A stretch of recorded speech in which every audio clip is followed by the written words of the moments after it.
表姐带了有钱的男友回来，势利眼的大姑在本市最好的酒店请了所有亲戚一起吃饭，唯独没有喊我们家。我无意撞破，走错了包厢。大姑父冷着个脸：“你怎么来了？”小姨斥我：“别站在门口挡路，你姐马上就带人来了。”表姐带的男友看到我后，恭敬开口：“您怎么在这？”闺蜜周玲给我发消息，喊我去酒店聚餐，后面甩了个999的包厢号，收了手机，我就往酒店赶去。结果推开999包厢门，没看到周林，却看到我家亲戚齐坐一堂。我扫了一眼在座的人，不出意外，除了我爸妈，其他亲戚都在。小时候我们家没钱，家里亲戚都看不起，我爸妈老实本分，说看不起就看不起，自己的日子自己过。所以这些年和亲戚家的关系比白开水还淡。前些年赶上房地产红利赚了点钱的大姑父，没想到我会突然出现在这里。他冷眼开口：“你怎么来了？”这话说的跟谁想来似的。正忙着和其他亲戚炫耀自己新买的珠宝的大姑，这才看到我。她见是我，阴阳怪气的接话：“小曼，你是在这里打工吧？”说着话，大姑还颐指气使地指使我：“正好，你去催催，我们这边还有几个菜怎么没上来？”其余亲戚听到，纷纷接话，但是眼里嫌弃我的表情不要太明显。“你在这里打工啊？这5星级酒店，工资不少吧？之前听你爸妈说你在外面打工，还不知道你是在这个酒店。要是早知道，这顿饭就算你头上了，应该还能拿个提成。等会柔柔带了对象来，你可别乱说，还算提成，说出去多丢人。”我都快听笑了。先不说我也不在酒店做事，但是他们这话听着，酒店打工的就低人一等了。这些年，我爸妈没少教育我要低调做人，低调做事。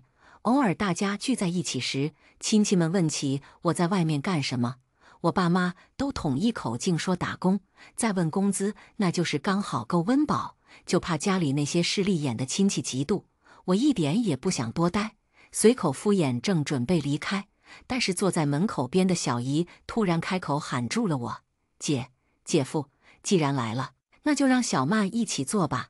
她肯定也是听说柔柔找了个有钱的男朋友，过来见见世面。这世面我还真不需要见。”我讽刺地开口：“留给你们自己好好见吧。100斤的体重，90斤的反骨。”话一说完，大姑脸上挂不住了，她气得不轻：“书读得少就是没教养，你怎么说话的？”小姨在旁边附和：“姐，你别太生气了，她你又不是不知道，哪能和柔柔比？我学历怎么也是双一流大学毕业，到他们这里就变成了没教养。”我不服气，眼睛扫到饭桌上胖得跟头猪似的还在吃的表弟杨月，我意有所指的开口：“要你这么说，那可不止我没教养。”杨月夹凉菜的筷子差点没拿稳，狠狠瞪了我一眼。杨月高考复读了3年，连个大专都没考上，现在还在家里啃老。和他比起来，那我还挺有教养的。倒不是我故意针对杨月，主要吧，我这人挺记仇的。刚考上高中那年，我爸妈把我放在城里大姑家寄住了大半年，表弟杨月也住在大姑家。但是大姑对我和杨月的态度相差很大，有好吃好喝的都会留给表姐柔柔和杨月，我只能吃剩饭剩菜。而那半年里，杨月和柔柔也没少欺负我，他们便招法的让我帮写作业和跑腿。后来他们2个人偷拿大姑钱被我撞见，结果他们反口说是我偷的钱，不管我怎么说，都没人信我。本来就看不起我的大姑借机狠狠打了我一顿，还把我关在阁楼里饿了2天。我被关在阁楼的那2天，柔柔来看过我，隔着门，她故意带着散发着香味的饭菜来看我，说只要我学狗叫，就把吃的送给我。我没学，狠狠地啐了她一口。她被我惹恼了，像极了路口乱咬人的疯狗，让杨月打开门后就狠狠扇了我2个耳光。我不知道是被他打晕的还是饿晕的，轰然倒地时，我只看到柔柔和杨月匆忙离开的身影。后来要不是我爸妈那天正好进城来看我，把我送去了医院。医生说本来营养就不良，这样饿2天，再晚点就没命了。我爸妈把我从大姑家带走时，还被大姑冷嘲热讽，说我手脚不干净，偷了钱。我去了学校寄宿，而我偷东西的事情不知道怎么传到了学校里，同学们孤立我，走在路上都有同学对我指指点点。后来舍友丢了钱，认定是我偷的，不管我怎么解释，也没人相信。老师让我道歉并赔偿，倔强的我不肯。老师打电话喊来了我妈，我妈穿着一双沾满黄泥的套鞋，脖子上还挂着一条擦汗的毛巾，她的皮肤晒得黝黑发亮，连换衣服的时间都没有，就提着一筐家里收集了很久的土鸡蛋来给老师赔礼道歉。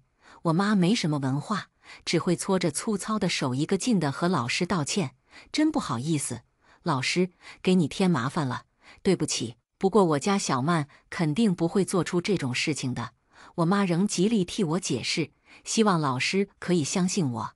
拉扯之间，我妈提来的鸡蛋碎了一地，黄白相间的蛋黄和蛋清糊了一地。老师嫌弃的尖叫：“你带鸡蛋来干什么？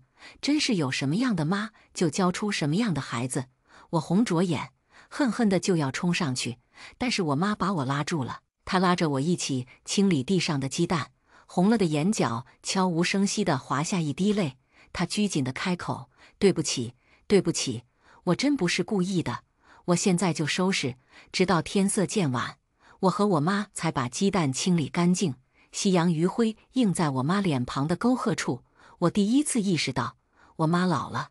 回去的路上，我和我妈碰到表姐柔柔，我妈开口喊她，想把那半筐没碎的鸡蛋给正在读高3的她补身子，但是她没有停步，反而走得更快。她的同学追上了她，问她是不是认识我们。我清晰地听到她冷漠地说：“不认识，我怎么可能认识乡巴佬？”小姨一听我内涵了她的宝贝儿子，眼里夹着火，抖着手从包里翻手机，那样子看着确实气得不轻。你怎么说话的？我给你爸妈打电话，都这么大的人了，还兴找家长告状啊？我懒懒开口，不过他们估计没空接你们电话，忙着呢。前段时间我帮我爸妈报了个旅行团，玩得正开心，还真没时间理他们。就在这时，周林的电话打了过来，他问我怎么还没到，一问才知道，原来周林发错了包厢号，他们在666，不是999。我抬脚就出门，准备去666包厢。刚到门口，迎面撞见衣着光鲜亮丽、化着浓妆的柔柔。柔柔看到我，上下打量了我一番，在看清我脸时，眼里闪现一抹嫉妒的神色。小曼，这么多年没见，我都快认不出来了。你以前长得可是一点都不好看，这脸没少花钱吧？说到这里，柔柔又看了一眼我的衣服，她嫌弃地摸了摸我的衣服：“你这什么料子的，这么糙，穿着多不舒服。等会你去我家吧，我那有好些衣服可以给你，反正放着也浪费，都是我对象买给我的，让他别买非不听。你说的是你身上的这些衣服吗？”我抬眼看向有意炫耀的柔柔：“对呀，这一套衣服顶你好几个月工资吧？我听你爸妈说你赚钱也不多，你这衣服是仿版，你不会不知道吧？”我斜睨了柔柔身上那套打版的 LV 套装，这不是巧了，这套衣服一出来，许州就送了我一套，我不太喜欢，那衣服到现在还在我衣柜里吃灰。你懂什么？柔柔显然没想到我会这样说，脸上闪过一丝难堪，跟着眼睛一瞪就来训我：“你见都没见过，这可是专柜买的。”我开口打断他的话：“衣服这里是明线，可不是暗线，这是这套衣服主打的特色。你确定是我不懂，还是你不懂？”被我这样一说，柔柔没底气了，她狐疑地看了我一眼，但是不想丢脸，她还努力狡辩：“不可能，你穿地摊货的懂什么？我这还真不是地摊货，只是比较小众的品牌，主打的就是一个舒适简约。”我伸手掏出手机来，准备给经常购物的阿 C 发消息，冷笑开口：“你要不信，我让人现在帮你看看也行。你想干什么？他以为我要拿手机拍图，连忙伸手要挡，但是挡了上面又挡不了下面，活像个小丑。就在这时，柔柔看到了救星，她的有钱男友正朝我们这边走来，她几乎是小跑着过去，拉住她的男友给她撑腰。她努嘴，正要撒娇开口，她身边的男友看到我时，眼睛顿时一亮。周豪客气开口：“您怎么在这里？”一旁的柔柔显然没想到她的有钱男友认识我，而且还这么客气，诧异的眼珠子都要掉出来。“你认识我表妹？这是你表妹？”周豪听到后，明显更兴奋了，连带着他身上那套不合身的昂贵西装都突兀地抖动起来。我有些茫然，在脑海里搜刮了一圈，也对不上这人。小曼。就在这时，只穿了一套简单的休闲衣服，身材挺拔、丰神俊朗的许周找了出来。他朝我大步走来，自然地牵过我的手，温柔地开口：“你怎么还在这里，许总？”周豪又见许周过来，明显更加激动了。他拘谨地搓了搓手，开口插了话。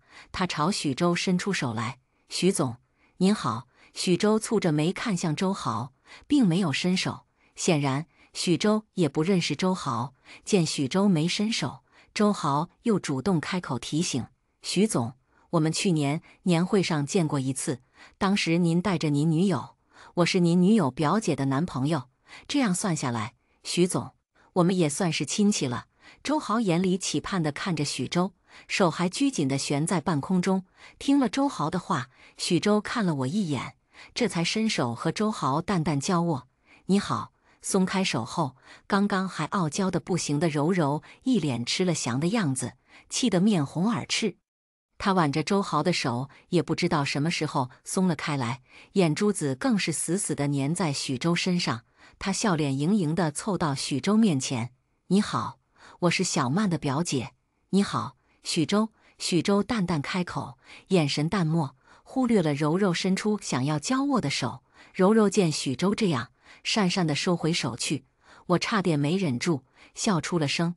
周豪不知道我和柔柔的事情，好奇地问我：“您是有什么事情笑得这么开心？”抬眼对上柔柔，恨不得吃了我的眼睛。我轻抿唇角：“哦，没事儿，就是觉得有些好笑。”就在这时，穿金戴银的大姑走了出来。我说：“你怎么还没来？大家一直都在等着。”看到周豪，大姑又笑眯眯地开了口。我还说是不是有什么事耽搁了，周豪却是完全没有心思。他朝许周客气开口：“许总，既然大家都认识，要不一起进去吃个饭？”大姑这才看见一旁的许周，她上下打量了一眼许周，又见我们交握的手，但是不等他开口，许周已经婉拒：“不用麻烦。”说着话的许周连一个眼神也没多给他们，牵着我就离开了。身后还回荡着周豪兴奋的像是求偶的星星喊着什么以后都是一家人，有空再聚的话。晚上我妈给我打来电话，她在电话那头说今天我大姑给她打电话了，大概说我这些年脾气和年纪一样见长，没大没小，现在在外面上班这个脾气会吃亏，还说我在酒店上班是不是通过什么不好的手段勾搭上的男人，怕我年纪轻被骗了巴拉巴拉。我妈老实本分，听不出来我大姑阴阳人的话，但是我一下就听出来了，合着她觉得我不配备。许州人长得出挑，自己有才，家世也显赫，今天手腕上的表顶周豪5个，大姑看不出来那表的价值，但是当时的柔柔盯着那块表的眼神不要太赤裸。至于我和许州谈对象的事情，我一直没告诉我爸妈，主要是不想他们担心。我妈在电话那头担心地问我：“你大姑说的是不是真的呀？”我说：“对象是真的，但是不是什么不正经的人。等你们回来，我带回家给你们见见。”我妈一听这事，高兴得连连应下。结果我没想到，我爸妈为了能见许州，提前结束了旅行。许州公司突然有事，只能晚点过来。我先回家，但是刚到门口，我就发现了不对劲。屋子里传来吵吵嚷嚷的声音，而门口却一双鞋都没有。门口放置的鞋架上更是空空荡荡，瓷白的地砖上还有不少的脚印。我冷着脸进屋。我家那些七大姑八大姨一个个架着脚跟个大爷似的坐在那里等着人伺候，一下说水果没洗干净，一下又说菜怎么还没好，而我爸妈像佣人一样忙得团团转，还有小孩没脱鞋子在沙发上蹦蹦跳跳，踩得到处都是脚印。我气得不行，手一捞就把还在沙发上蹦跶的小孩给捞了下来。小孩大哭，啊啊，哭声太大。刚从厨房出来的小姨见自己的宝贝孙子哭了，忙过来护犊子：“怎么了？怎么了？宝贝，谁欺负你了？”小孩手一指，抽抽噎噎地说：“是我把他从沙发上薅了下来。”小姨见状，开口训我：“他在沙发上玩得好好的，你干什么惹他？”而他脚上的鞋尖蹭着我新买没多久白色的沙发，又是一块污渍。其余亲戚这才注意到我回了家。小曼回来了呀？你男朋友呢？怎么没见人？不会是被甩了吧？我就说酒店找的能有多好。柔柔在一旁幸灾乐祸地开口，眼里是掩饰不住的得意。我冷笑一声，看着那些亲戚脚上的鞋子，冷冷开口：“要么现在脱鞋，要么就出去。你什么意思？你赶我们走是吧？”大姑冷哼一声：“你别求着我们来，柔柔，走。”我爸妈听到声音，忙从厨房出来。我妈看他们要走，正要开口打圆场，就在这时，手里提着大包小包赶来的周豪杵在门口：“你们这是要走了吗？真不好意思，我那边开会，来晚了点。”说着话的周豪脱了鞋，连忙把东西拎了进来。原本打算走人的大姑和姑父一家，在看到周豪这个动作后，进也不是，出也不是。柔柔挽着他妈的手，脸色由红转白。等看清周豪提来的都是贵重的补品，他脸色更难看了。他走到周豪身边去：“你提东西来干什么呀？”我妈见状，连忙开口：“是啊，来吃个饭，别提东西，这东西太贵重了，我们不能收。”我妈提起周豪给的礼品就要还回去，等吃了饭，你把东西带回去。阿姨，这东西我特意让人挑的，你要是不喜欢，我现在就让司机去换。周豪一边开口，一边往屋里扫了一眼。徐总呢？见周豪这样，大姑脸色更难看了。毕竟上次周豪来见他们那会，东西也没这提的多。大家进来坐吧，把鞋脱在门口就行。一直没作声的我爸突然开了口，让他们脱鞋，就是在支持我前面的话。见周豪脱了鞋，向来话少闷着的我爸又这样说，那些向来见风使舵的亲戚纷纷去门口脱了鞋。柔柔不情不愿地脱了鞋，他抬眼看向我：“换的拖鞋呢？”我斜睨了他一眼：“哦，不知道你们会来，没准备。鞋柜里本来有鞋套，但是我就是不想拿出来。之前他们来我家都是直接踩进来，我妈又不好说什么。每次他们离开后，我妈都得打扫很久的卫生。再说这次我们根本没请他们来，是他们不知道从哪听到消息，自己舔着脸过来要看好戏。既然要看，那我就让他们好好看看。”你柔柔眼睛一瞪就要发火，但是看到周豪在一旁看着他，只能忍住又换成娇弱的模样。但是赤着脚会着凉，周豪却是没接他的话，全然不顾白色地板上一堆灰色的脚印。他走到他身边去，给他展示自己赤着脚的样子，伸手把柔柔拉了进来，开口道：“今天温度我看了挺高，不会冷。”大姑父见这样子，冷哼一声，抬了脚就准备走。人家不让进，还站在这里丢人现眼。走！其余亲戚本来就以大姑父家为风向标，见他开口，纷纷翻了白眼，跟着离开。但是周豪却是杵在我家没动。柔柔见状，回头喊他：“走啊，咱爸都生气了。我等徐总，上次交给他公司的项目书1个月了都没回复。”周豪没动，反而主动帮着我妈收拾起了家里。不知道的还以为他才是我带回来的男朋友。就在这时，刚到楼下没多久的大姑打了电话给柔柔：“你们人呢？你爸在这都生气了，赶紧把人带出来。”院子里传来大姑父狂按喇叭暴躁的声音：“那车怎么开的？堵路干什么？”探头看去，后座上刚好走下来挺拔俊朗的许州，一旁司机谦卑恭敬的模样，更是给许州平添了几分贵气。而大姑父说的那辆车，正是许州让司机开来的劳斯莱斯。不巧，劳斯莱斯身长有些长，堪堪卡住了大姑父开来的奔驰的出路。大姑父见是许州，面色一僵，不屑地冷哼一声。许州扣好衣扣，缓步朝大姑父走去。不好意思，这是我的车，您稍等，我让司机把车开出去让路。这个路口大点。大姑父的车也挺长，只能从这边路口出，但是过了好一会儿，也不知道司机是故意还是故意，这倒车技术不是一般的差，愣是在原地转了又转，也没倒出去。周豪一听楼下动静，呲溜一下套上鞋就往楼下跑，哪里还顾得上追在他身后喊的柔柔。他跑着去了许州身边，额头上不知道是紧张还是激动渗出了细密的汗，给他今天的装扮平添了几分滑稽。他激动地朝许州伸出手来：“许总，您好。”许州这次没有伸手，他蹙着眉头看向他：“我今天只谈私事，不谈公事。私事私事，我是您女友表姐的男友，大家都是亲戚。”周豪攀的一手好关系，见许州仍然没有握手的打算，只能收回手来，讪讪地开口。跟上来的柔柔见状，气得不行，咬着牙甩了脸子，狠狠地拉开车门，坐进自己车里，准备往另一个路口出去。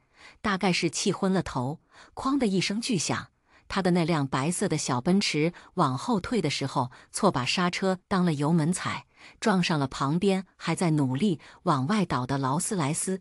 平滑的车身上被撞出了个大凹坑，原本还在气头上的柔柔瞬间清醒了过来。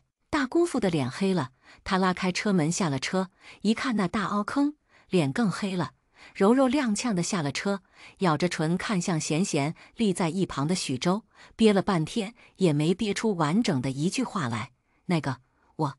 司机下了车仔细检查，在场的人都看向许州，就等他开口。大姑走到许州身边，小声开口：“那个小许，这个柔柔不是故意的，大家都是亲戚。你看，小姨抱着她的宝贝孙子凑了过来。哟，这么大的坑呢，姐，你们这可得赔不少钱呢。”大姑见他这么说，狠狠地剜了一眼多嘴的小姨，小姨讪讪地闭了嘴。杨月不知道又从哪里拿了炸鸡在吃，她擦了把嘴角的油，吊儿郎当地开口：“这么大的坑呢，姐你这2辆车都不够赔的。”柔柔见杨月这么一说，脸色挂不住了，她低骂了一声杨月，跟着又伸手去拉了拉大姑的衣角。见许州没有说话，大姑又走到我身边来，低声道：“小曼，你和你男朋友说说，你姐这也不是故意的。”我当然知道，我姐肯定不是故意的。听我这样说，大姑脸上掩饰不住的开心。对对对，对个屁对！我跟着开口打断了大姑的话。但是这车受损也是事实，你们就等着保险公司那边报损吧，多少都按实际来。大姑显然没想到我会这样说，你这还没结婚，胳膊肘就往外拐。见刚赶来的我爸妈，他又阴阳怪气的开口：“你们看看。”这还没结婚就这样，那以后结了婚，那还得了？要不别人都说嫁出去的女儿泼出去的水，这还没结婚就向着男人，我简直都要听笑了。破鼻祖也没他能说。我爸一看那车的大凹坑，脸色也不好看了。隐忍多年的我爸第一次朝大姑大喊了起来：“好了，都别吵了！”一旁的其他亲戚都围过来看好戏。大姑第一次被老实本分的我爸吼，面子下不来，她撸起衣服袖子就开始撒泼了。你喊什么喊？是要打架是不是？我看你现在找了个有钱的女婿就了不起了是吧？要比嗓门大，我看谁更大？不就是一辆破车被撞了？其余亲戚纷纷去拉住想要冲到我爸面前的大姑，也不知道是劝架还是拱火。那些人左推右搡，反而把大姑给拱到了我爸面前，两边人就这么对峙着，以我和许州为中间线，至于周豪却和我爸妈站在一边。柔柔看了一眼一直处在这边仍不打算动的周豪，委屈的眼里含了泪：“周豪，你过来呀！”周豪却像是没听到一样，他口袋里的手机适时响起。等挂完电话后，他开口和许周道：“许总，刚秘书给我来电话了，我还有急事，就先走了。下次我再登门拜访。”和许周打完招呼的周豪不顾柔柔的挽留，拉开柔柔拉住他衣服的手头，也没回的走了。见周豪走了，其余亲戚看出来了，这是周豪不打算掺和了，纷纷看向面子里子都丢完了的大姑一家。小姨想做个老好人，开口道：“大家都是一家人，有什么话好好说。哥嫂子，你们也不要生气了。小曼，你这带男友回来本来是件开心的事情，搞成这样，大家都不好过。你不要嫌小姨我说话多嘴，这男人啊，都没几个靠得住的。”小姨后面的这句话，既内涵了我一个没结婚的不要向着男朋友许周，又内涵了表姐刚那不靠谱脚底抹油走了的男友周豪。柔柔本来就因为周豪的事憋了一肚子火，小姨的话恰好撞上了枪口，她冷哼一声开口：“你这话什么意思？柔柔，你可别瞎想，我这不是在帮你吗？”柔柔哪里听得进去，就觉得小姨现在在看他们笑话，眼看着又要一顿吵。一旁的许周开了口：“大家都不要吵了。”话不重，却自带威严，在场的人纷纷进了声。许周开口继续说：“这车是小曼的，小曼说怎么处理就怎么处理，我尊重她的意见。另外，我们之间不存在胳膊肘拐不拐的事。这次来，我本来就是来提亲的。”话音刚落，那些亲戚纷纷惊讶地看向我。杨月刚拿起的鸡腿掉到了地上。“我操，这是你的车，姐夫送给你的。”杨月的这声姐夫喊得无比热络。小姨见状，连忙开口：“你看看，找对象还得找这样的，大方。柔柔，你找的那个人啊，要我说，赶紧分了。刚刚也没说给你赔点钱，接了电话就走了。”大姑见小姨这样说，眼睛一瞪就骂她：“我们柔柔的事情轮得到你来说？你还是管好你那不学无术的儿子吧。这么大的人还跟个智障一样，天天就知道在家啃老。”小姨一见大姑这样说，扔下怀里的孙子就抓住大姑的头发。大姑父眼见这样，抬手去拦，结果被小姨夫误伤，几个大人打作一团。我一手挽着许周，一手拉着我爸妈往楼上走，由他们打架。周豪和柔柔分手了，据说柔柔不想分手，要死要活在家哭了大半个月。而我和许周结婚的日子定在了下个月。请帖发到各个亲戚后，大家纷纷来恭喜我。小姨给我打来电话，希望我可以找许周说一下，帮忙给杨月安排一份工作，还说不要多好，做办公室的那种就可以，说别人能做的他也能做得来。我坐在宽大的办公室里，俯瞰整个城市的夜景。而我家亲戚到现在都不知道，我自己也开了一家公司。不出意外，今年我的公司可以敲响上市的钟声。至于我公司招的都是研究生起步的人才，坐办公室这样的事情哪里轮得到好吃懒做的杨月？我答应下来，小姨在那头对我千恩万谢。杨月来公司报道的那天，也是我和许周结婚的前1个星期，估计是不适应，杨月脸上鼻青脸肿。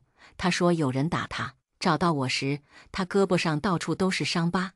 她和小姨卖惨，小姨找到我来：“你怎么给安排的是保洁的活呀？你看看，你弟被打成这样了。”我不仅给杨月安排的是保洁的活，我还让他进的是特殊关照的队长那组。前段时间，我无意在卫生间听到几个保洁阿姨说，那边新来管理的人是个刺头，平时没少欺负他们这些保洁阿姨和保安大叔。新人刚进来还得塞钱给他，杨月进来也不例外。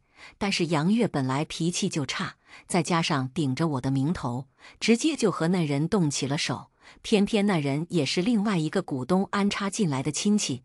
这不巧了，正愁没证据开了那个刺头，我把杨月招进来干活，他果然不负我所望，当天就完美完成任务。按照规定，这下他们2个人都得被开。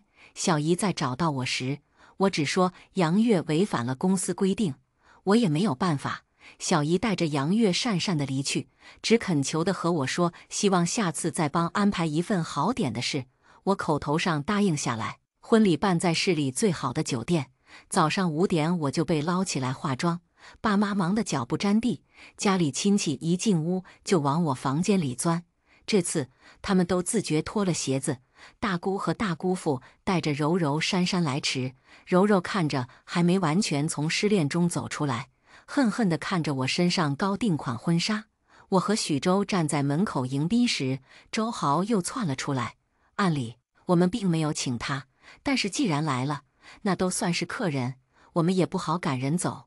周豪掏出一个红包，硬塞到了我手里，祝2位百年好合，早生贵子。红包不薄，估摸着得有5万。我笑着开口：“谢谢周总。”话还没说完，柔柔不知道从哪里过来，他一巴掌就扇上了周豪的左脸。周豪被扇懵了，他捂着半边脸，不可置信地看向柔柔，眼底的狠戾在看到我和许周的时候转瞬即逝。他捂着半边脸看着柔柔：“你有病吧？”“有病？我是有病。”柔柔冷笑着看着周豪：“是不是他让你和我分手的？你别胡说，我要和你分手是我的事，和他们没有一点关系。”周豪拧着个眉头看向柔柔，见来往看热闹的人越来越多，他拉住还要发疯的柔柔，压低了声音开口：“这是别人结婚现场，你别在这里胡闹。”“我就胡闹怎么了？我告诉你，我不好过，你也别想好过。”柔柔完全听不进周豪的话，其余亲戚听到动静纷纷来劝：“柔柔，有什么事咱们后面解决，今天是小曼结婚，你可别在这里丢脸了。”“是啊，柔柔，别在这里闹。”许周脸色难看至极，他抬手一挥，正准备让人把保安喊来，我伸手拉住了许周，从包里拿出手机来打了个电话。既然他想丢脸，那就让他丢个够。显然柔柔压根听不进去那些亲戚的话，她红着眼睛指责了所有的人。她说那些人见风使舵，现在看我嫁了个有钱人，胳膊肘全都往我这里拐，巴拉巴拉。这看着还是晚上泡吧没醒酒的样子。而周豪想要借机脱身，却被人群给挤得脱不了身。当然，这个人群是我安排的。大姑听到动静赶来的时候，柔柔正披头散发拽着周豪的手不让他离开。大姑父脸黑得不行，他站在原地大吼：“都给我住手！”但是他的话根本没人听。大姑见周豪这样，本来之前那次车子被撞，周豪没帮忙，还提分手，就窝了一肚子火。现在见周豪还欺负柔柔，硬是挤进人群里，把薅着周豪的头发直骂他是负心汉。周豪那本来就稀少的头发被薅得不成样子，他不再掩饰本性，狠狠推了一把大姑。大姑顺势坐地，哭天抢地地骂了起来。就在这时，柔柔被刚赶来的一个女人狠狠扇了一耳光。女人看着30出头，眼里夹着怒火：“狐狸精，我让你勾引我老公！”柔柔捂着脸被打懵了，她不可置信地看着面前的女人：“你明知故问是吧？周豪是我老公，早就和我领证了。”女人开口继续骂了起来：“就是你们这些狐狸精，想走捷径，想靠别人的老公。”周豪抬脚就想走，但是被他老婆先一步看到了。他老婆让人拽住周豪：“走，你想走哪里去？你的账我还没和你算。怎么，家里的饭菜不香，外面的野花香是吧？”周豪老婆家业大，周豪能有今天，也全靠老丈人家的扶持。但是他没感激，还在外面偷腥，只偷得不巧，偷到了这里，我没拆穿他。他以为我是纵容，甚至还想要攀上许周的关系拿项目。本来说他和柔柔的事情不关我的事，但是我没想到柔柔竟然搅了我准备了1个多月的婚礼。这事我忍不了，新仇旧恨一起报。我联系了周豪的老婆，她起初是不信的，毕竟周豪隐藏得太好，之前她会选择周豪，也是觉得周豪对她好。现在一切都破灭了，她带了一队人来捉奸，一手抓住周豪的衣领，一手还在扇柔柔的耳光。大姑父和大姑见柔柔被打，哪里还看得下去，挤进去没一会儿，也连带着被打。一场闹剧最后以许家父母喊来警察才收了手。柔柔彻底在亲戚面前丢了脸，大家都说她不知廉耻当小三。而大姑父投资的房产成了烂尾楼，欠了不少钱，家里房子车子卖光了都不够赔，最后为了躲债离开了这里。接下来我们进入第二个故事，连续365天对亲戚卑躬屈膝，我就可以拿到999999999现金。我任劳任怨，帮舅舅接送情人，用3个月的薪水给表妹买包包，还被迫对全网承认我是同时交了9个男朋友的 HIV 病人。直到大年初一，我脑海里叮一声：恭喜宿主！连续365天对亲戚卑躬屈膝，系统奖励宿主999999999现金。明天就过年了，我还驾车前往千里之外，只因为舅舅养的小情人的车爆胎了。舅舅命令我去亲自接他的小情人回来。刚安顿好小情人，就接到表妹的电话，20分钟之内赶过来替我付钱。我恨不得自己有超能力，拼命地赶往奢侈品店。表妹坐在一群热情的服务员中间，十分不满，迟到了10分钟，罚你给我擦鞋。我连连点头，快速掏出纸巾，弯下腰，半跪在地上。她不满咂嘴，不许用纸巾，用手擦。我咬咬牙，在众多的目光下照做。她满意的轻身，果然是贱皮子，这么会伺候人。我闭了闭眼睛，默默告诉自己，没关系，被他践踏尊严的事情还少吗？不差这一件。旁边的服务员也在奚落：小娟小姐的时间宝贵，你居然让她等了10分钟，真是不知好歹。卑微久了，连服务员都敢踩到我头上来。我没脸没皮地扯起笑容：对不起呀，我以后不会再迟到了，我知错了。田小娟冷哼一声，用下巴朝收银台努了努，示意我去付钱。我微微朝她鞠了个躬，转身掏出手机。尽管已经做了心理准备，可是看到账单的一瞬间，我还是惊讶了一把。这几乎是我3个月的工资。我再一次告诉自己，没有关系，再忍一忍，等过了今年的大年初一，我就连续365天对亲戚卑躬屈膝了。我大包小包地提着东西，表妹吩咐我送我去见8号。8号是她养的最有钱的鱼。田小娟是个网红，借着名气，同时谈了9个男朋友。田小娟正看着手机，忽然爆发出尖叫，五官变得扭曲。怎么会这样？怎么会这样？我木讷站在后面，不知道发生了什么，也不关心发生了什么。长时间的身心折磨已经让我变得麻木。表妹猛地扇了我一巴掌，我猝不及防，手上提的东西又多，瞬间重心不稳，狠狠地摔在地上，鼻子正对着地板，一下子摔出了大片的血。我痛得头脑发懵，表妹却不解气，抬脚又朝我踹：是不是你把我的诊断单泄露出去的？我就知道你这个贱女人！我还未明白发生了什么，就已经挨了一顿毒打。她猛地抽出包里的检查单，摔在我脸上：你今天不给我解释清楚，信不信我直接在大街上扒光你的衣服，找男人强奸你，让你怀孕？我愣了愣，抓起他摔在我脸上的报告单，上面显示的是他的检查结果。我震惊地看了他一眼，他居然感染了 HIV， 他咄咄逼人：我这个病根本就不是什么大病，吃几天药就会好了。你居然把这件事散播出去，那我以后还怎么约男人？我还当不当网红了？男人都对我敬而远之了，你让我以后的日子怎么过？我如实回答：报告单不是我泄露出去的，可能是医生不小心。他猛地掐住我的脖子，眼睛死死地盯着我，迫使我直视他的眼睛。真的吗？我费力地从嘴巴里挤出几个字：真的。他冷哼一声，松开我的脖子，说的也是，你就是一条狗，给你10个胆子也不敢背叛我。他拿起手机，扬起甜美的笑容，夹着嗓子，一副人畜无害的小白兔模样。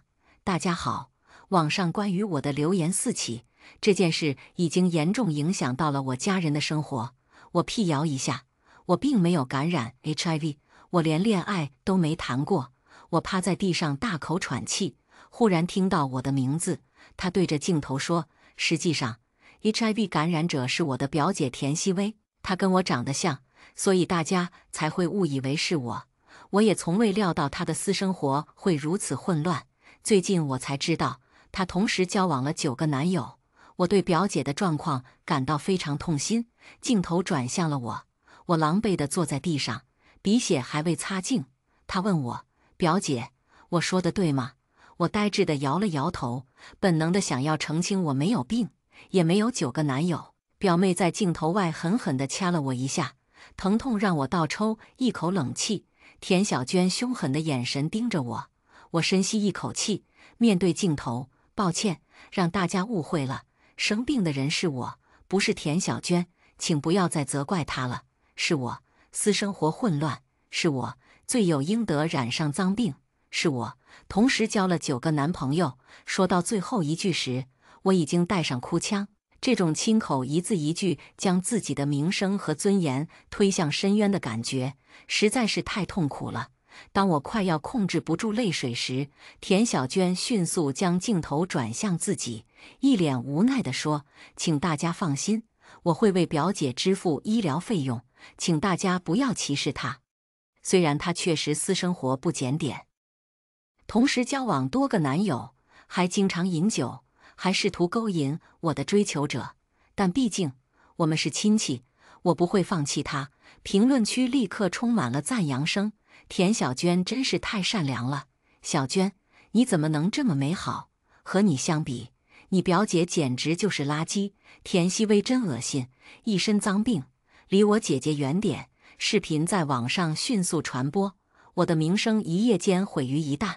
我突然间成了不自爱、不检点、一身脏病的代名词。紧接着，我接到了公司的解雇通知。我望着灰暗的天空，轻轻笑了下。即使公司没有解雇我，我也没脸继续留在公司了。好在365天的忍辱负重，卑躬屈膝只剩下1天，明天就是大年初一了，只剩1天，我就能拿到999999999的现金。大年初一，外面烟花绽放，欢声笑语，而我的家里却静悄悄的。爸妈看到了网上的言论，我被无数网友谩骂。妈妈接到了好几个骚扰电话，电话里的人辱骂她，质问她：“你怎么能生出田曦薇这样的女儿？说明你也不是什么好东西。”爸爸不愿意出门，因为出门了，邻居朋友会问他：“你女儿可真有本事啊，真的谈了9个男朋友吗？”爸妈并没有指责我，只是把失望和伤心埋在心里，努力维持平和。年夜饭，大家吃得非常沉默。爸爸2杯酒下肚，酒精上头，终于问出了憋着的话：“你为什么这么听你表妹的话？她那么糟践你，你都要舔着脸去服侍她，你又不是她的丫鬟。你得了病，她凭什么录视频告诉所有人？她这是不尊重隐私。”爸爸擦了擦眼角掉出的眼泪，攥住我的手：“放心吧，爸爸有钱，爸爸带你去看病，你永远是我女儿，我不会放弃的。”妈妈叹了口气：“曦薇，你这么听表妹的话，是不是在她那里有什么把柄？”我也不知道说什么。妈，我以后再也不会被任何人踩在脚下，我马上就要出人头地了。妈妈流出泪水，紧紧地将我抱进怀里。妈妈只希望你健康快乐，不在乎你是否出人头地。我一下子绷不住了，和妈妈抱在一起，嚎啕大哭。就在这时，我脑海里叮的一声，系统电子音响了起来。恭喜宿主，连续365天对亲戚卑躬屈膝，系统奖励宿主999999999现金。声音刚落下，我的头顶出现一个光圈，从光圈里开始不断地飞出一张张100元大钞。我就像一个行走的印钞机，不管走到哪里，我头上的浅色光圈一直在不断地出钱。100元大钞弹的家里到处都是，爸妈正沉浸在悲伤里，被这一幕搞得瞬间目瞪口呆。他们活了几十年，就算见过鬼，也没有见过这么奇怪的场景。我抬手示意他们不要尖叫出声，999999999的现金。光是从光圈里弹出来，就要弹上不知几个小时。爸妈将钞票整理整齐，先是堆满了我的卧室，然后是爸妈的卧室，再就是厨房和浴室，最后我和爸妈被挤在门口。头顶还在出钱，可已经没地方放钱。妈妈十分无奈又为难，怎么办呢？你头顶还在不停地往外弹现金，可是四室两厅全都被塞满了，没地方放了。爸爸大手一挥，这样，我们对面的房子还没卖出去，我现在给中介打电话，大年初一给中介打电话，中介觉得我爸喝多了，就你，房贷都没还完，还买房子，也就喝多了，敢说这样的大话吧？爸爸丝毫不生气，行，你别后悔。中介并不知道自己错过了什么，就被啪地挂断了电话。爸爸换了一个女中介，女中介态度很好，并没有任何瞧不起或者不耐烦。我爸直接拍板，好，你做一个电子合同发过来，我们直接签合同，不用看房了，草草签一个电子合同，连房子也不看就掏钱了。女中介也没想到天降馅饼，高兴地跳脚。好的好的，先生，我马上给你发合同，几乎等于无痛赚了一笔。女中介殷勤地连夜将钥匙送过来，总算又有了放钱的空间。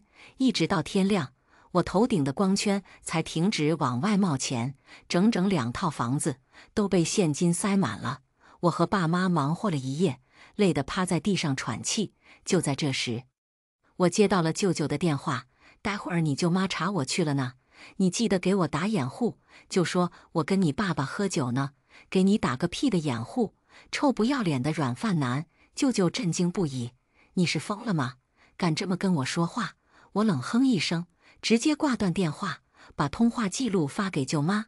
舅妈，大年初一，舅舅还想着怎么优惠情人呢。手机弹出微信消息，田小娟发来视频素材，把素材剪成视频，卡在凌晨3点发出去。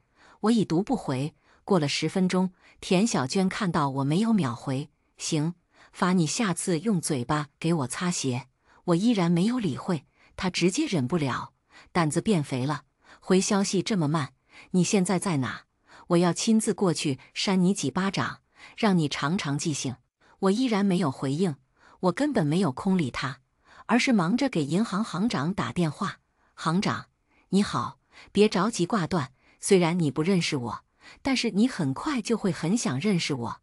我这里有一些现金，想存入你们银行。我深吸一口气，我要存999999999的钱，方便亲自过来一趟吗？银行行长想骂人，但家教不允许，你自己把电话挂了。我扶额苦笑，你信我这一次，以后你的业绩我包了。见我不像是在开玩笑，他说，那你现在拍个视频看看。我果断地给他拍了个视频，视频里满满的都是红色，根本看不到其他的颜色，场面壮观且稀有，许多人一辈子能见过这么多钱，就已经是人生巅峰了。可是我却实实在在地拥有这么多钱。行长以最快的速度赶过来，他走进房间的一刹那，看到现金的一瞬间，差点腿软地跌坐在地上。他看向我的眼神充满恐惧，仿佛我是什么穷凶极恶的恶人。我笑眯眯地将他扶起来，放心吧，这些钱都是合法的，系统给我设置了名目。我这些钱并不是凭空而来，而是各有各的合法理由，所以我根本不害怕调查。行长动用了自己的所有人脉，明确了这笔钱真的干净后，嘴脸立刻变得殷勤起来。他正要开口说话，忽然听到一声尖叫：“田曦薇，你个贱女人，敢无视我！我要亲自教训你！”一个包朝我的头顶砸下来，行长一个闪身，挡到我面前。田小娟砸错了人，定睛一看，居然是一个浑身名牌的人。他嗫嚅着道歉：“抱歉，我不是故意的，我只是想教训一下你后面的那个贱女人。”行长冷冷质问：“你管她叫什么？她可是我最尊贵的客户。”田小娟不确定地反问：“她只是个贱女人啊，得了一身脏病，人人喊打，你居然用尊贵形容她？”田小娟想了想，忽然明白了，她在骗你，她想打造名媛人设，勾引你，千万别上当，他有脏病。行长上下打量着田小娟，这么说，我还要谢谢你。田小娟连忙摆手，不用谢，不用谢。实在想谢谢我的话，我们就加个微信吧。你请我吃个饭，或者一起看个电影。接着，田小娟瞪了我一眼：“你真没有家教，居然让客人站在门口说话，连家门都不让进。”我无奈地笑笑，我也想让人进去啊，可是家里堆满了现金，连我都容纳不下。我笑着看向行长：“打过人吗？”行长被我问得一愣，回答：“没有。”我伸出食指，轻轻指了指旁边站在一旁搔首弄姿的田小娟，把她打一顿。我的钱全部存入你们银行。哎呀，对不起，我故作矜持，抱歉，我怎么能有这个念头呢？算了算了，你就当我什么都没说吧。田小娟嗤笑一声，好大的口气，就你那一点钱，还敢说话这妖牛？可是行长立刻扬起巴掌，落在田小娟的脸上。田小娟还没分清楚什么情况，就已经被男人摁在地上，不停地扇巴掌，一连扇了10几个巴掌。你们不要再打了，你们不要再打了啦！我吓得花容失色，捂住眼睛不敢看。田小娟尖声厉嗓：“你是不是打错人了？”回应她的又是一巴掌，直到她的脸高高肿起，银行行长才停止动作。地上的田小娟根本没反应过来发生了什么，不知道行长为何如此听从我的话。田曦薇，你是不是给他下了迷魂汤？你这个恶毒的女人，不要脸！他迅速拿起手机：“警察叔叔，这里有个恶毒的女人，她指使人打我，你们快点把田曦薇抓起来。”尽管是行长打了她，她却将怨恨的目光投向我。毕竟，在过去的365天里，我一直在他面前卑躬屈膝，我就是他的一条狗。但今天，我这条狗忽然硬气起来，忽然开始咬人了。他自然无法忍受这种反差。警察赶到后，行长双手一摊：“把我抓走吧，是我打的人。”田小娟却满脸不服气，指着我大喊：“警察叔叔，还有这个死女人，她是主谋，是她指使的。”我直接拿出自己手机里的监控视频给警察看，全程我都没有动一根手指头，还大喊着让他们别打了。行长被罚了款，但我在他们银行存的钱，与他那一点罚款相比，简直就是9牛1毛。爸爸妈妈的接受能力比我更强，他们竟然迅速地接受了自己有钱人的身份。我到酒店接他们时，他们正戴着老花眼镜，在网上学习理财知识。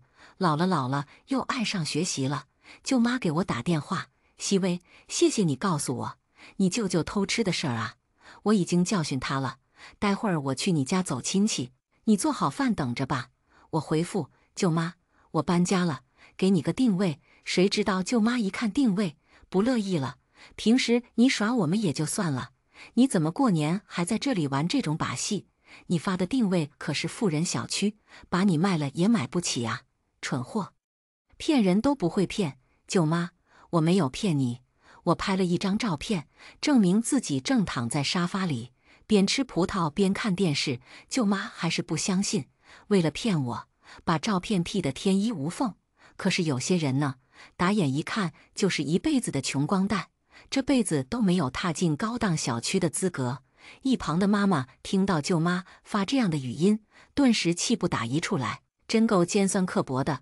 我打字回复：“这样吧，舅妈，我们打个赌，如果你进到这个高档小区，给你开门的是我，那你就给我500块钱；如果你进到小区却发现我不在，那就证明了我确实在骗你，那我给你5万块钱。”蠢货！舅妈只发了2个字，过了一会儿回复：“好，我答应你，我现在就去，狠狠地打你的脸。”10分钟后，舅妈按响了门铃，还不等我去开门，我妈就忙不迭地去打开门。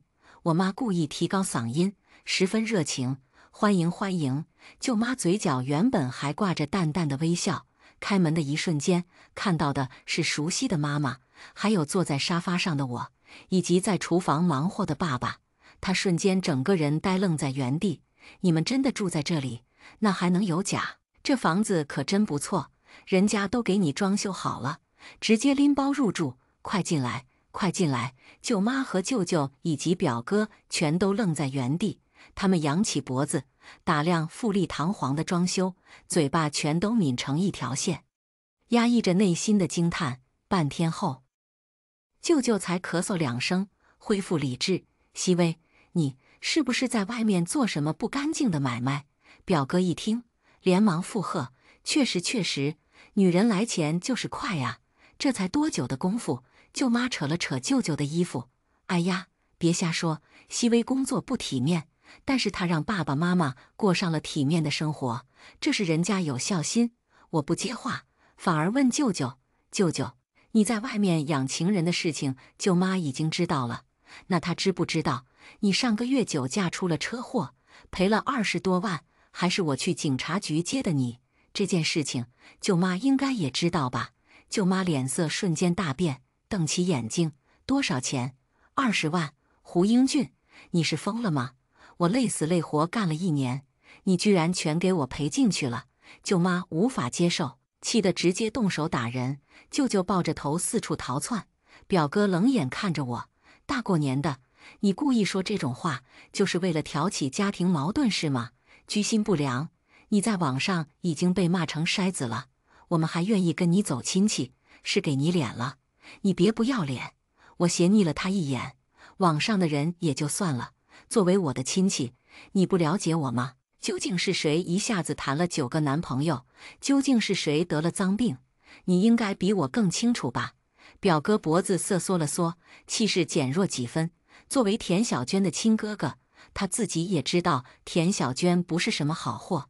我来到打成一团的舅舅舅妈面前，笑呵呵地说：“舅妈，你打赌打输了，说给我500块钱呢。”舅妈停下动作，气得跺脚：“哼，田熹微，我看出来了，你这房子是租的吧？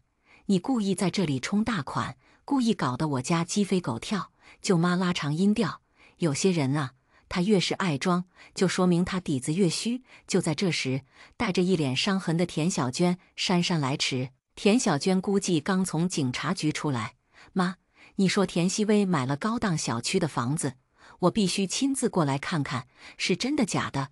舅妈没经过我的同意，翻出了放在抽屉里的房产证：“小娟，你快点看看这个房产证，是真的还是假的？”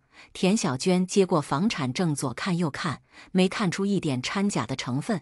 她拧眉不解：“怎么回事？怎么样？有没有看出我这个房产证是真的还是假的？”我轻笑，她冷哼一声：“哼，你别那么嚣张。”她继续鉴别房产证真假，越看房产证，她脸色就越苍白，因为无论怎么看，这房产证都是真的。这意味着我真真切切付出了一笔天价，全款买下这套房子。他的嘴唇都苍白了几分：“你哪来那么多钱？我不信，你一定是耍了什么手段。”舅舅、舅妈，过去的365天里，你们根本就没把我当人看。现在我明确告诉你们，我不会再任由你们欺负践踏。田小娟在网上说我很脏，说我有9个男朋友，我要求田小娟重新录一个视频，亲口承认是她在污蔑我。田小娟一脸愤恨：“你自己私生活不检点是事实，有什么可澄清的？私生活不检点的到底是谁？你心里清楚。”我声音不大，分量却很重。舅妈拧着眉毛：“熹微，你现在日子好了，开始随便糟蹋人了是吗？我们家小娟洁身自好，你自己脏也就算了，不要带上我们家小娟。”我笑着拍手：“不愿意发澄清视频是吧？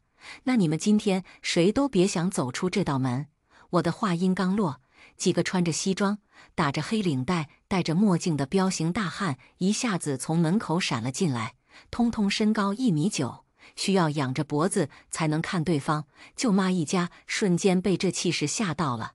我好整以暇，将我的检查报告单放在桌子上：“舅妈，你看，这是我的检查报告单，上面写的我没有任何的脏病。”我指了指另外一张报告单：“这是你无辜女儿的报告单，上面写了不止一种脏病。”舅妈抢过报告单看，确认自己女儿真的得了病，手都在颤抖。舅妈尖叫一声，气愤地大喊：“田小娟，你真的在外面乱搞！那些传言都是真的吗？田小娟此刻已经吓得语无伦次。妈，你别听他们乱说。她开始向一旁的表哥求助。哥，你听我说句话呀，我真的从来没有在外面乱搞过，你说是吧？然而表哥也知道这救不了他了，立刻撇清关系，不关我的事，都是你自作自受。舅妈气得浑身颤抖，竟然直接白眼一翻晕了过去。我捏了捏鼻子，皱着眉，大年初一去医院，真不吉利。田小娟被迫录下澄清视频，一经发出，立刻引爆网络。天哪！之前我还心疼田小娟，没想到她才脏得离谱。我们都错怪田曦薇了。田小娟看上去清纯可爱，私底下却玩得这么花，还嫁祸给无辜的表姐，太可恨了。田小娟去死好吗？这个世界容不下这么恶心的人。田小娟直接塌房了，曾经刺向我的所有利刃，全都刺向她，而且更为致命。她是网红，靠着网络吃饭，这场风波直接让她丢掉了工作。但这是她应得的，有钱人之间的圈子都是互通的，尤其是像我这样在银行里存了那么多钱的人，一下子就在圈子里传开了。立刻就有一个科技圈的大佬给我打电话，想拉我和他一起搞投资。这位大佬我也知道，毕竟他不仅投资眼光好，更重要的是长了一张帅脸。尽管在网络上没有自己的个人账号，也有很大一批粉丝。科技大佬看上了我的财力雄厚，想带着我一起搞投资，何乐而不为呢？我打算拿出我30%的财产搞投资，剩下70%存在银行吃利息。这天，我们约在一家高档咖啡馆见面。你好，果然名不虚传，长得也太帅了。握了手以后，我就开始谈合作的事，还没说上几句话，忽然就扑上来一个女人，定睛一看，居然是田小娟。因为过年的关系，客人非常多，我竟然都没有注意到隐藏在人群里偷听的田小娟。她作为网红，因为前几天在网上胡作非为，已经把经济来源丢了，因此对我怀恨在心，一定要想方设法报复回来，所以悄悄尾随着我。好啊，我说你怎么忽然有钱买房子了？原来是傍上大款了。他立刻一脸义愤填膺，十分正义凛然。龚明泽，我告诉你，像你这样的大人物，应该很少把时间浪费在刷手机短视频上吧？所以有很多消息你都不知道。田曦薇私生活非常不检点，特别恶心，网络上的人都把她骂烂了。她居然还有脸带着一个脏脏的身体出来勾引男人，而你却掉进了她的陷阱里。龚明泽微笑着看向我，像田曦薇这么漂亮的女人，我掉进她的陷阱里是我的荣幸。我默默地盯着手中的咖啡，心里忍不住感慨，果然有钱才能使鬼推磨，像龚明泽这样金贵优雅的男人，都可以为了一笔投资说出这种谄媚的话。我不想废话，站起来说，好的，今天的见面就到这里结束吧，投资的事我们就确定了，期待我们开展合作。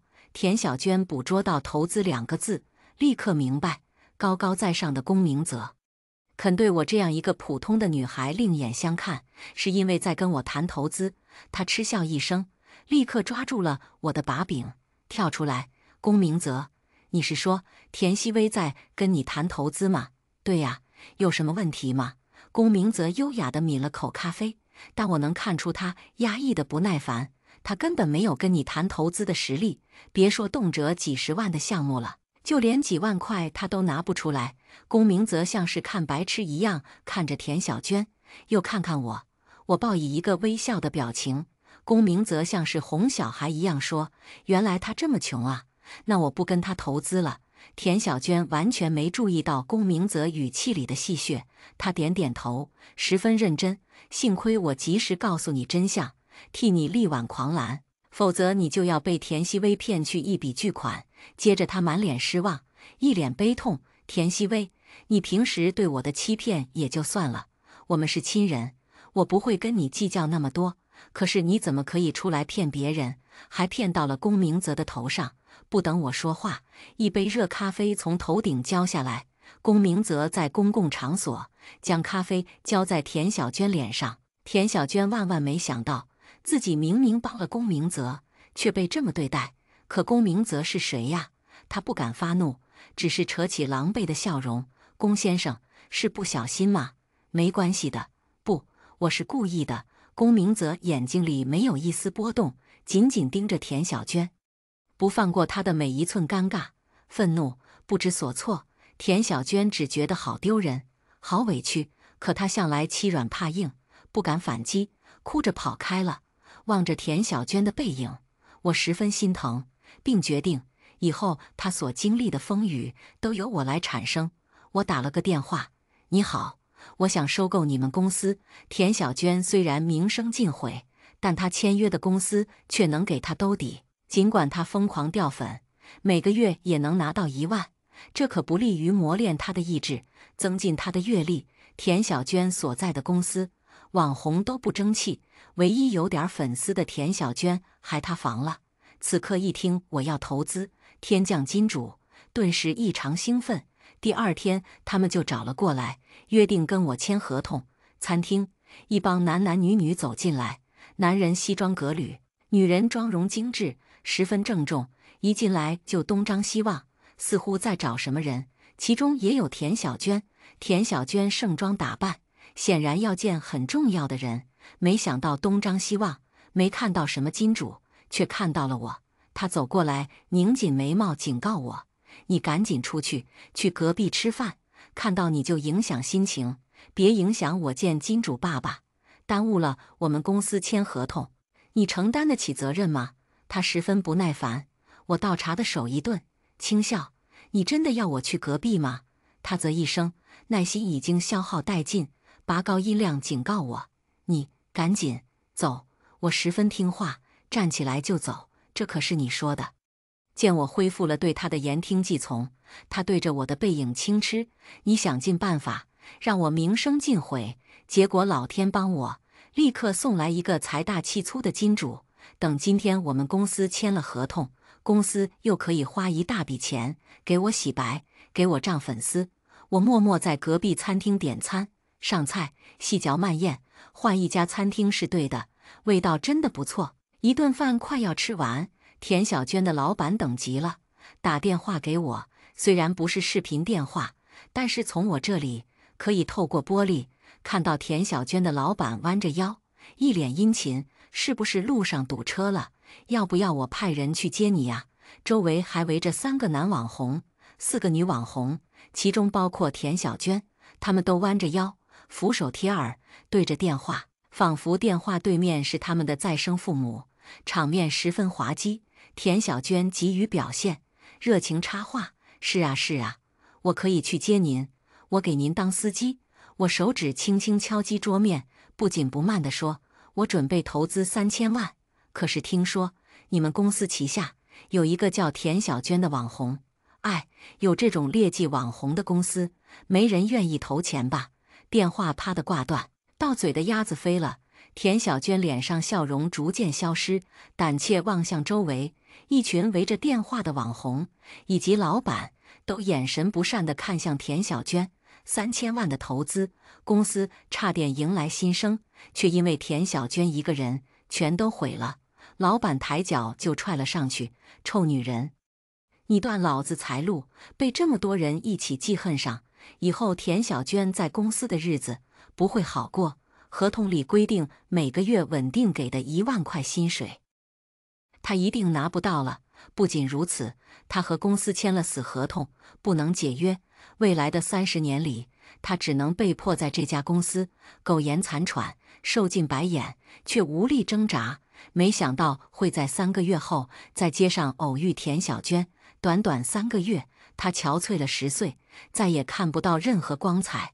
我差一点没认出来，看来公司同事和老板都在好好的关心她。她黑眼圈浓重，双眼无神，看到我，先是一愣，不可置信打量我：“你怎么变得容光焕发？”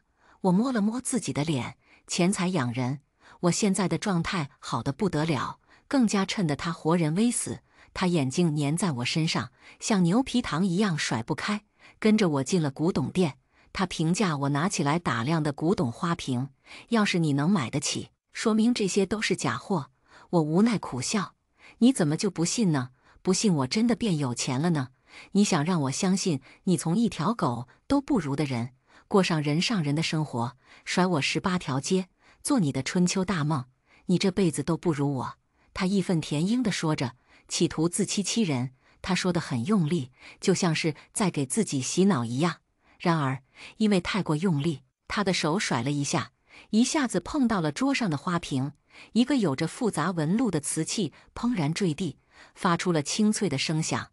老板一脸紧张走过来，仿佛天塌了。田小娟翻了个白眼：“至于吗？”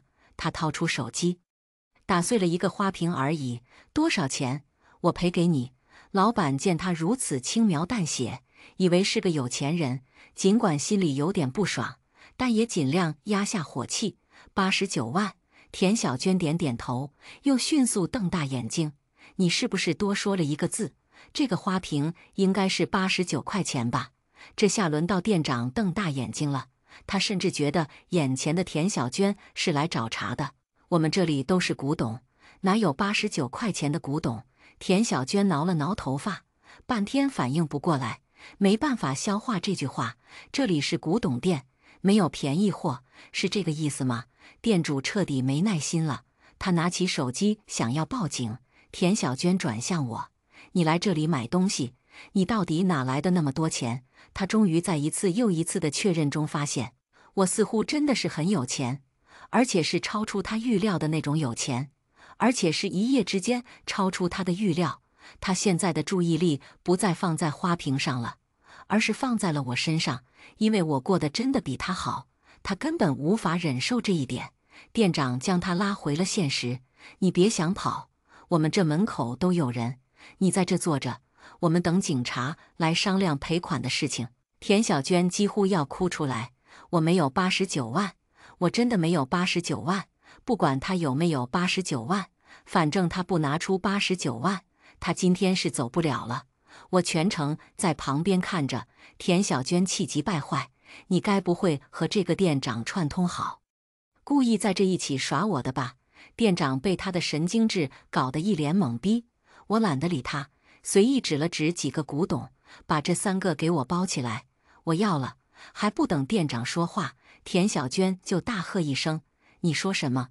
他用力地看了看古董下的标价，一个是109万，一个是230万，还有一个是微不足道的10万。他的脑细胞彻底不够用了，直接拽住我的手腕，拉着我来到前台，生怕我跑了一样。“你有本事在我的眼皮子底下把钱付了，有本事你付钱呀！”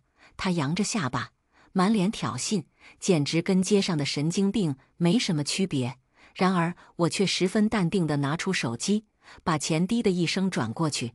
一瞬间，田小娟像是被抽干了血一样，跌坐在地，像是忽然生了一场大病。她再也没有站起来的力气，嘴巴里喃喃自语：“怎么可能？怎么可能？”当天晚上，舅舅就来敲我家门，爸妈一开门就跪下：“我们知道错了，请你们别让小娟赔那么多钱，我们真的赔不起89万。”爸爸妈妈也一脸无奈，可是赔不赔钱也不是我们说了算的呀。那是田小娟打破了人家的古董，决定权在别人手里。舅舅哭得很厉害：“那就请你家田曦薇高抬贵手，借钱好不好？借给你们的钱，你们会还吗？”我出声询问，却没有得到回答，反而只得到了更剧烈的哭声。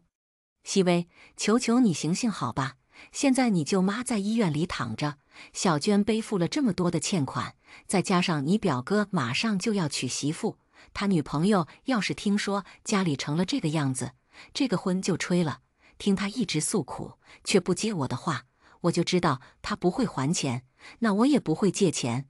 表哥结不上婚刚好，像他那样的男人就适合一辈子孤寡。反正89万，他们咬咬牙把房子卖了，也是出得起的，不至于说赔了钱就吃不起饭，活不下去的地步。舅舅离开后，我没再见过他们一家，他们一家忙于和生存做斗争，连亲戚之间的来往都是奢侈，何况我们之间的差距越来越大，舅舅一家跟我们往来，对他们来说反而是负担。冬日的雪纷纷扬扬，我坐在巨大的落地窗前，轻抿一口热茶，静静欣赏美景，享受生活。今天的故事就分享到这里了。如果您喜欢这个视频，请为我点个赞和订阅。如果您有任何建议，都可以在评论区留言告诉我。希望今天的故事在你心中留下清香。我们下期视频再见。